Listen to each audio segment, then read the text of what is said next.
দাদা টেনশন সবার জীবনে আছে, তোমারও আছে, আমারও আছে, আর সবারও আছে। কিন্তু আজকে আমি যে টেনশনের গল্পটা করবা, সেরকম টেনশন কারোর জীবনে হয়নি। দাদা আমার এই থোপড়ায় আমাকে একটাও মেয়ে পটেনি। ঘরে দেখাশোনা করি কি একটা মাত্র ব্যয় হয়েছে, একটা মাত্র বউও আমার আছে।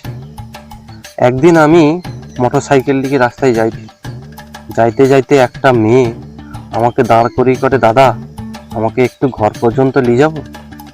যা ওটা শুনছি দাদা বুকে ধপাস করে কি উঠছে। আমি তো হতবাক, আমি বলি এ থোপড়ায় একটা মেয়ে কয়টে আমাকে তুমি নিয়ে যাবো? তখন আমি বলি আচ্ছা গো চলো আমি তোমাকে নিয়ে যাই। তখন গাড়ির পিছনে করি কি তাকে নিয়ে যাই। ঠিক কিছু দূর তো লিয়েছি, নিয়ে যাওয়ার পর সে মেয়ে তো মাথা ঘুরায় দেয় কি, তখন আরো বেশি টেনশন চাপিছে। তখন কি করবা, হতবম্ব হয়ালি মাথানো ঘাম তখন চিকানা সবে শুরু করছে। তাকে লিখে আমি হসপিটালে গেলি। হসপিটালে যাই কি, হসপিটালে তাকে ভর্তি করাইলি। ভর্তি করানোর পর ডাক্তার তাকে দেখলা চেক আপ করলা। চেক আপ করার পর ডাক্তার তখন কটে, ধন্যবাদ দাদা তুমি বাবা হইতে যাও। তো ও কথাটা যা শুনি লিচি, গানু তো কালা ঘাম ঝরঝর করে কি ঝরি যায় রে, আর মাথা এরকম করে কি ব ব করে ঘুরে রে। দাদা সে একটা বিভৎস টেনশন। না না, আমি ওই ছেলেটার বাবা না, ওই মেয়েটাকে আমি চিনিনি জানিনি, কিন্তু কোনো মতেই সে ডাক্তারবাবু শুনতে নারাজ। তখন সে কি করছে না যাই কি ওই মেয়েটাকে ডাকিলেছি কটে, তোমার ওই সন্তানের বাবাকে।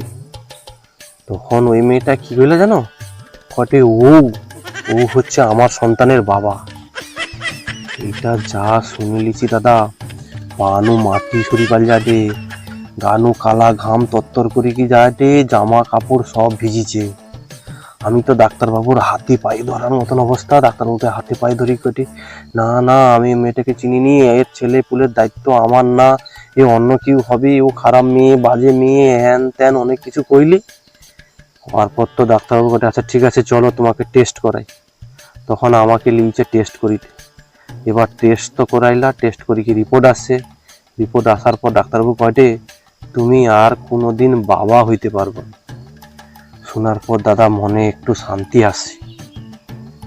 এইটা শান্তি আসছে, তারপরে মনে পড়ছে বিভৎস কাহিনী। যদি আমি বাবা হইতে পারবানি, তাহলে আমার ঘরের যে দুটা ছেলে আছে ওটা কার? এই কথা যা মনে পড়ছে দাদা, আমি তো অজ্ঞান সেন্সলেস, 3 দিন কোনো জ্ঞান নেই। ও হসপিটালে পড়ে থাইলি, তারপরে 5 দিন পর ছাড়তনু আমি ঘর আসছি দাদা।